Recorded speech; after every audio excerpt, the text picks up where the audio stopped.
Welcome to one piece வெல் டு மொம்மை. ஒன் பீஸ்ல லூஃபியோட அட்வென்ச்சர்ல நிறைய பேருக்கு அகைன்ஸ்டா வந்து பேட்டில் பண்ணிருப்பான். பட் எல்லா பேட்டிலையும் லூஃபி வின் பண்ணிட்டானா? அப்படி கிடையாது.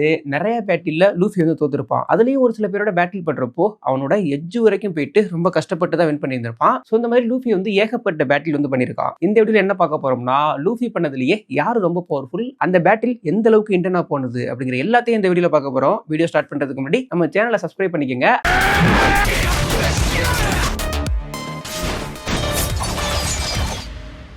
10th லூச்சிக்கு அகைன்ஸ்டா லூஃபி பண்ண பேட்டில். இந்த பேட்டில் எப்போ நடந்திருக்கும்னா, ராபினுக்காக நடந்திருக்கும். அதுவும் என்னிஸ் லாபில பேட்டில் நடந்தது இல்லையா, அதுதான் ரொம்ப மொரட்டுத்தனமா இருந்திருக்கும். ஸோ அதுக்கு முன்னாடியே CP9ல இருக்கப்போ அவன் பவர்ஃபுல்லா இருந்திருப்பான். பட் என்னிஸ் லாபில என்ன நடந்திருக்குன்னா, அவன் டெவில் ஃப்ரூட் சாப்பிட்டனால டெவில் ஃப்ரூட் யூஸராகவும் இருந்திருப்பான். லூஃபி ஃபர்ஸ்ட் டைமா கியர் செகண்டை யூஸ் பண்ணது வந்து என்னிஸ் லாபில தான் யூஸ் பண்ணியிருந்திருப்பான். கியர் 3 லூச்சிக்கு அகைன்ஸ்டா ஃபர்ஸ்ட் டைம் வந்து லூஃபி வந்து யூஸ் பண்ணியிருந்திருப்பான். ஸோ அதை பார்க்கறதுக்கே ரொம்ப வெறித்தனமா இருக்கும். லூச்சியும் லேசான ஆளு கிடையாது. அதுக்கு முன்னாடி ஏகப்பட்ட சம்பவத்தை பண்ணிட்டு தான் அவன் CP9 ஜாயின் பண்ணியிருப்பான். அவன் டெவில் ஃப்ரூட் யூஸர் ஆனதுக்கு அப்புறமா அவனும் ரொம்ப பவர்ஃபுல்லான அட்டாக்லாம் லூஃபி மேல போட்டுக்கிட்டு இருப்பான். ஸோ இந்த பேட்டில்ல லூஃபி வந்து கியர் 3 யூஸ் பண்றப்போ அவனுக்கு வந்து ஒரு வீக்னஸ் இருக்கும். என்னன்னா, கொஞ்ச நேரத்துல அவன் வந்து ரொம்ப சின்ன பையன் ஆயிடுவான். அது ரொம்ப வீக்கான ஒரு ஸ்டேட். அந்த ஒரு ரிஸ்க்ல தான் லூஃபி வந்து பேட்டில் பண்ணிட்டு இருப்பான். ஸோ அந்த பேட்டில்லாம் வெறித்தனமா இருக்கும். பட் லூஃபி லாஸ்ட்ல அவரோட எட்ஜ் வரைக்கும் போயிட்டு ரொம்ப ஃபோர்ஸ்ஃபுல்லா பேட்டில் பண்ணி லூச்சியை வந்து வின் பண்ணியிருப்பான். 9th இந்த பேட்டில்ல லூஃபி வந்து வின் பண்ணிருக்க மாட்டான். யாருக்கு அகைன்ஸ்டா நடந்த பேட்டில்னா, மெஜலனுக்கு அகைன்ஸ்டா நடந்த பேட்டில். ஏசை ரெஸ்கியூ பண்றதுக்காக இம்பல் டவுன் போயிருப்பான் இல்லையா,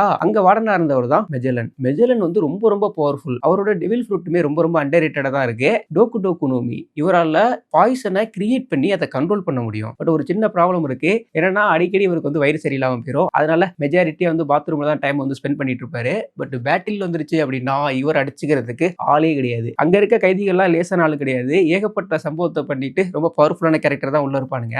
அவங்கள கண்ட்ரோல் பண்ணணும்னா இவர் எந்த அளவுக்கு பவர்ஃபுல்லா இருந்திருப்பாரு. லூஃபி ஏசை ரெஸ்கியூ பண்ண போறப்போ இவருக்கு அகைன்ஸ்டா பேட்டில் பண்ற மாதிரி இருந்திருக்கும். பட் இவருக்கு அகைன்ஸ்டா பேட்டில் பண்றது ரொம்ப ரொம்ப டஃப். ஏன்னா அந்த பாய்சன் இருக்கு இல்லையா, அது ரொம்ப ரொம்ப டேஞ்சர். இப்போ வந்து அவர் அட்டாக்கும் பண்ணணும், அந்த பாய்சனும் இவன் மேல படக்கூடாது. இவருக்கு அகைன்ஸ்டா நடந்த பேட்டில்ல லூஃபி மேல பாய்சன் விழுந்திருக்கும். ஸோ டெத் எட்ஜுக்கே போயிருவான். பான்ட்லி இருக்கார் இல்லையா, அவர் தான் ரொம்ப ரிஸ்க் எடுத்து அவரோட உயிரே பெருசா நினைக்காம லூஃபியை சேவ் பண்ணணும்னு சொல்லி ரொம்ப கஷ்டப்பட்டு லூஃபியை வந்து காப்பாத்தி இருந்திருப்பாருங்க. 8th cracker. ஆக்சுவலா இந்த பேட்டில் நிறைய பேர் நம்ம மறந்துருப்போம். இந்த பேட்டில் லூஃபிக்கு வந்து ரொம்ப ரொம்ப டஃபா போயிருந்திருக்கும். லூஃபி வந்து டோஃப்ளமிங்கோட பேட்டில் பண்றப்பவே கியர் 4 வந்து ஃபர்ஸ்ட் வந்து யூஸ் பண்ணியிருப்பான். இவனுக்கு அகைன்ஸ்டா பேட்டில் பண்றப்போ கியர் 4 வந்து யூஸ் பண்ணுவான். அப்படி இருந்தும் இந்த பேட்டில் எவ்வளவு நேரம் போயிருக்கும்னா 11 ஹவர்ஸ் வரைக்கும் போயிருந்திருக்கும். கிராக்கர் இருக்கான் இல்லையா, இவன் 3 ஸ்வீட் கமாண்டர்ல ஒரு கமாண்டர். லூஃபி ஓல்கே கார்க்ல ஃபர்ஸ்ட் ஃபேஸ் பண்ண ரொம்ப பவர்ஃபுல்லான எனிமினா அது கிராக்கர் தான். ஸோ ரொம்ப பவர்ஃபுல்லான ஸ்வாட்ஸ்மேன். இவனோட டெவில் ஃப்ரூட் பிசு பிசுடோமி பிஸ்கெட்டை கிரியேட் பண்ணி அதை கண்ட்ரோல் பண்றது கேட்கறதுக்கு காமெடியா இருக்கலாம். இவனால அதுல ஏகப்பட்ட சோல்ஜர்ஸை வந்து கிரியேட் பண்ண முடியும். அந்த பிஸ்கெட்லாம் ரொம்ப ரொம்ப ஸ்ட்ராங்கா இருக்கும். ரொம்ப பவர்ஃபுல்லான டிஃபென்ஸா வந்து அவனுக்கு இருக்கும். ஸோ அதனால தான் அந்த பேட்டில் வந்து ரொம்ப இன்டர்னா ரொம்ப தூரத்துக்கு போயிட்டே இருந்திருக்கும். இந்த பேட்டில்ல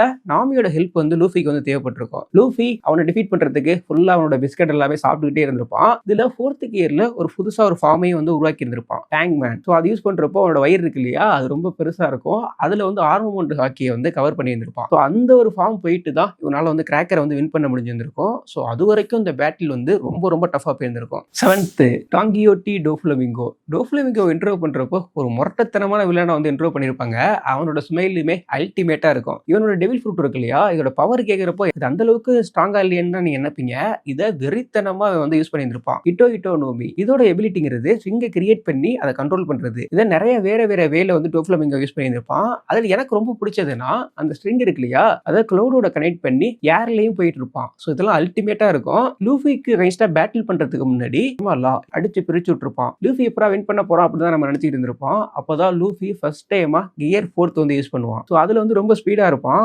ஆளுமே கொஞ்சம் ஜெய்சாண்டிக்கா செம பவர்ஃபுல்லான அட்டாக்லாம் அதுல அவனால போட முடியும். அப்படி இருந்தும் டோஃப்ளமிங்கோ என்ன பண்ணுவான்னா, அவனோட டெவில் ஃப்ரூட்டை அவேக்கன் பண்ணியிருப்பான். அவேக்கனிங்கிறது நம்ம ஃபர்ஸ்ட் டோஃப்ளமிங்கோ பண்ணி தான் பார்த்திருப்போம். அவனால குறிப்பிட்ட சரௌண்டிங்கை ஸ்ட்ரிங்கா கன்வெர்ட் பண்ண முடியும். அப்படி மாத்தி பேட்டில் பண்றப்போ லூஃபிக்கு பேட்டில் பண்றது ரொம்பவே கஷ்டமா இருந்திருக்கும். அதுல இன்னும் மெயினான ஒண்ணு, டோஃப்ளமிங்கோட இன்னர் ஆர்கன்ஸ் இருக்கு இல்லையா, அது டேமேஜ் ஆனா கூட இந்த ஸ்ட்ரிங்கை யூஸ் பண்ணி அவனால டெம்பரரியா சரி வழி பண்ண முடியும். ஸோ அப்படி இருந்த டோஃப்ளமிங்கோக்கு அகைன்ஸ்டா லூஃபி ரொம்ப கஷ்டப்பட்டு பேட்டில் பண்ணி ஃபைனலா வின் பண்ணியிருந்திருப்பான். 6th வந்து crocodile. ஸோ crocodile வந்து ஏன் நான் 6th வச்சிருக்கேன்னா, நிறைய பேர் வந்து டோஃப்ளமிங்கோ தானே பவர்ஃபுல் அப்படின்னு நீங்க சொல்லலாம். ஆக்சுவலா எனக்கு வந்து இந்த பேட்டில் ரொம்ப இன்டர்ன் அப் பண்ணது வந்து எனக்கு வந்து crocodileோட பேட்டில் தான் நான் பார்க்குறேன். ஏன்னா crocodileக்கு அகைன்ஸ்டா ஃபர்ஸ்ட் லூஃபி பேட்டில் பண்ணப்போ அவனால வின் பண்ணியிருக்க முடியாது. அவன் டெத்தே ஆயிருந்திருக்கணும். அதுக்கப்புறமா crocodileக்கு அகைன்ஸ்டா பேட்டில் பண்றப்பவும் அது ஈஸியா இருந்திருக்காது. அவன் சுனாசுனா நோமி டெவில் ஃப்ரூட் யூசர். அதோட பவர்ங்கிறது சாண்டை கிரியேட் பண்ணி கண்ட்ரோல் பண்றது. ஸோ அதெல்லாம் விட என்ன டேஞ்சர்னா, அவன் டச் பண்றான்னு வச்சுக்கீங்களே, அந்த டச் பண்றதுல இருக்க ஈரப்பதத்தை எல்லாத்தையும் அவனால எடுக்க முடியும். ஸோ இப்போ லூஃபி டச் பண்ணி ஒரு கையே அப்படியே சின்னதாக்கி விட்டு வந்திருப்பான் அதோட ஈரப்பதத்தெல்லாம் எடுத்து. அது மட்டும் கிடையாது, சாண்ட் ஸ்ட்ரோம் வந்து சமன் பண்ணுவான். அது எந்த அளவுக்கு பவர்ஃபுல்னா, ஒரு பாயிண்ட்டுக்கு மேல பெருசாயிருச்சுன்னா crocodileல கூட அதை ஸ்டாப் பண்ண முடியாது. அதுலயும் crocodile வந்து ரொம்ப ரொம்ப ஸ்மார்ட். இதனால தான் crocodileக்கும் லூஃபிக்கும் நடந்த பேட்டில் வந்து ரொம்ப ரொம்ப பெஸ்டான பேட்டிலா நான் பார்க்குறேன்.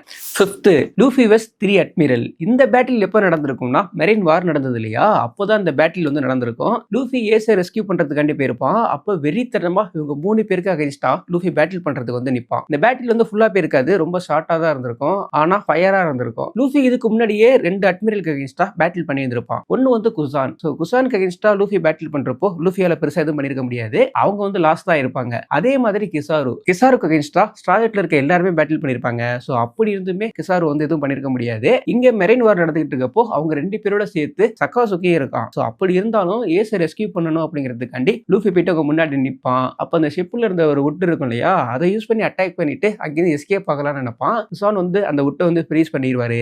அப்போ லூஃபி அட்டாக்கை போட்டு அங்கே ஸ்மோக் வர வச்சு அங்கிருந்து எஸ்கேப் ஆகிடலாம்னு நினைப்பான். அப்போ கிசாரு வந்து லைட்டிங் அட்டாக்கை போட்டு லூஃபியை வந்து ஸ்டாப் பண்ணிடுவான். ஸோ அந்த பேட்டில் இப்பவே திரும்பவும் வந்து குசான் லூஃபி வந்து ரொம்ப பெருசா அஃபெக்ட் பண்ணிருக்கணும். மார்க்கோ வந்தனால லூஃபி வந்து அங்கிருந்து எஸ்கேப் ஆயிருந்திருப்பான். ஸோ இந்த பேட்டில் வந்து லூஃபி வின் பண்ண கிடையாது.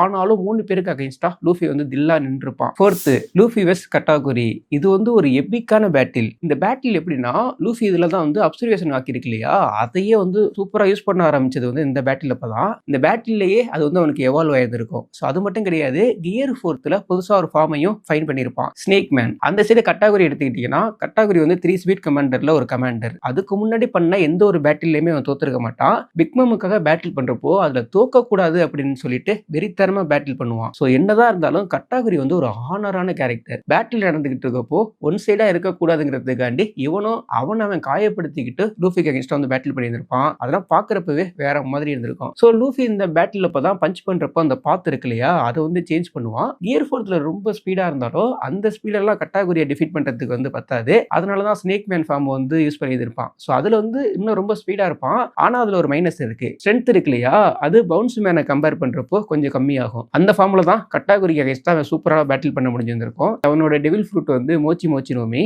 அது ரொம்ப பவர்ஃபுல் அப்படிலாம் கிடையாது. அதை சூப்பரா கட்டாகுரி வந்து யூஸ் பண்ணியிருந்திருப்பான். அதை அவேக்கனிங்கும் பண்ணியிருந்திருப்பான். கட்டாகுரி கான்குரர் ஹாக்கையும் யூஸ் பண்ணுவான். ஸோ அவங்க 2 பேருக்கும் நடந்த பேட்டில் இருக்குல்ல, இது வெறித்தனமான ரொம்ப சூப்பரான ஒரு பக்காவான எபிக்கான பேட்டில். 3rd பிளாக் பியர்டு வெஸ் லூஃபி. ஸோ இந்த பேட்டில் வந்து ரொம்ப ஷார்ட்டாக நடந்திருக்கும், ஆனால் பக்காவாக இருக்கும். எப்போ நடந்திருக்கும்னா, இம்பல் டவுனுக்குள்ள வந்து லூஃபி வந்திருப்பான் இல்லையா, அப்போ பிளாக் பியர்டும் உள்ள வந்துருவான். ஸோ அப்போ தான் அந்த பேட்டில் வந்து நடந்திருக்கும். பிளாக் பியர்டு எப்பவுமே ரொம்ப டிஃப்ரெண்டாக அவரோட கேரக்டர் வந்து சேஞ்ச் ஆகிட்டே இருக்கும். ஃபர்ஸ்ட் கொஞ்சம் ஜோக்கர் மாதிரி பயப்படுற மாதிரி ஒன்று பண்ணிட்டு இருப்பான் இல்லையா, ஸோ அப்படிதான் ஸ்டார்டிங்ல வந்து பண்ணிட்டு இருப்பான். லூஃபிக்கு வந்து ஆல்ரெடி பிளாக் பியர்டு மேல செம்ம கோவம் இருக்கு. ஏன்னா அவன் தான் ஏஸை வந்து டிஃபீட் பண்ணி இங்க வந்து பிடிச்சி கொடுத்துருப்பான். அந்த கோவம் லூஃபிக்கு வந்து இருக்கும். இப்போ வந்து இம்பல் டவுன் வந்திருக்கான் இல்லையா, லூஃபி பார்த்தோனையும் லூஃபி பயங்கர கோவம் கொண்டு பிளாக் பியர்டுக்கு அகைன்ஸ்டா பேட்டில் பண்ண ஆரம்பிச்சிருவான். அப்போ பிளாக் பியர்டு வந்து அடியை வாங்கினாலும் திரும்ப கம்பேக் கொடுப்பான். எப்படின்னா, அவனோட டெவில் ஃப்ரூட் பவர் இருக்கு இல்லையா, டார்க்னஸை கிரியேட் பண்ணி லூஃபி அட்டாக் பண்ண வரப்போ அவன் வந்து பிடிச்சிருப்பான். ஸோ பிடிக்கிறதுனால என்ன ஆகுதுன்னா, அவனோட டெவில் ஃப்ரூட்டோட பவர் வந்து நியூட்ரல் ஆயிரும்.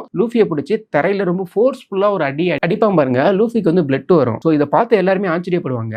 ஏன்னா லூஃபி வந்து லப்பர். ஸோ அப்படி இருந்தும் பிளட் வருதுன்னு சொல்லிட்டு அவங்களுக்கு ஸ்டார்டிங்ல வந்து புரியாது. ஆனா ரொம்ப ஷார்ட்டா டக்குன்னு இந்த பேட்டில் வந்து முடிஞ்சிருந்திருக்கும்.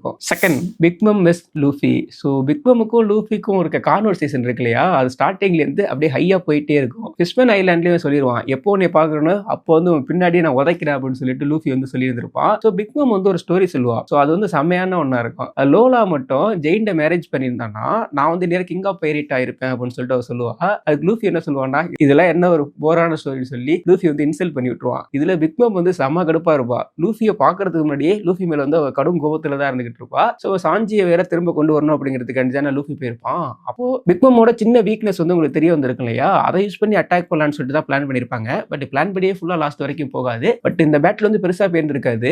கியர் 4 தான் யூஸ் பண்ணியிருக்கான். ஸோ கியர் 4 யூஸ் பண்ணி பிக் மம் எல்லாம் டிஃபீட் பண்ண முடியாது. ஃபர்ஸ்ட் லூஃபிக்கும் கைடோவுக்கும் நடந்த பேட்டில். ஸோ இது வந்து 2 டைம் நடந்திருக்கும். ஃபர்ஸ்ட் டைம் வந்து லூஃபிக்கும் கைடோவுக்கும் நடந்த பேட்டில் கைடோ வின் பண்ணிடுவான். அப்போதைக்கு கைடோ பெருசாலாம் அஃபெக்ட் ஆயிருக்க மாட்டான். பட் அதுக்கப்புறமா நடந்த பேட்டில் இருக்கு இல்லையா, அதுதான் வெறித்தனம். பட் அந்த பேட்டில் நம்ம என்ன மிஸ் பண்ணிடுறோம்னா, கைடோ அதுக்கு முன்னாடி பிக் மம்மோட சண்டை போட்டிருப்பான், சாமுராயோட சண்டை போட்டிருப்பான், லாவோட சண்டை போட்டிருப்பான், கில்லரோட சண்டை போட்டிருப்பான், ஜோரோவோட சண்டை போட்டிருப்பான். ஜோரோ ஆல்ரெடி இருந்த வடுவுல திரும்ப அதை ரீவ் பண்ண வேற பண்ணி விட்டு இருந்திருப்பான். ஸோ இப்படியெல்லாம் நான் ஸ்டாப்பா கைடோ பேட்டில் பண்ணிட்டே இருந்திருப்பான். லூஃபிக்கு அகேன்ஸ்டாவும் பேட்டில் பண்ணியிருப்பான். அப்பவும் லூஃபியால டிஃபீட் பண்ண முடியாது. ஸோ அதுக்கப்புறம் தான் லூஃபி வந்து 5th கியர் யூஸ் பண்ணி கைடோவை வந்து டிஃபீட் பண்ணியிருப்பான். பட் இந்த பேட்டிலோட எபிசோட் இல்லையா, இது ரொம்ப அதிகமான எபிசோட் வந்து போயிருக்கும். இன்னும் அனிமேட் ஆகாம நிறைய பேட்டில் வந்து இருக்கு. ஸோ அதெல்லாம் வர்றப்போ அதோட ரேங்கிங் எல்லாம் நிறைய வந்து சேஞ்ச் ஆகும். ஸோ உங்களோட ஃபேவரட் பேட்டில் என்ன, ஃபியூச்சர்ல நடக்க போற பேட்டில் யார் பேட்டிலுக்காக வெயிட் பண்ணிட்டு இருக்கீங்க அப்படிங்கிறதெல்லாம் கமெண்ட் செக்ஷன்ல கமெண்ட் பண்ணிட்டு அப்படி நம்ம சேனலையும் ஃபாலோ பண்ணிக்கங்க.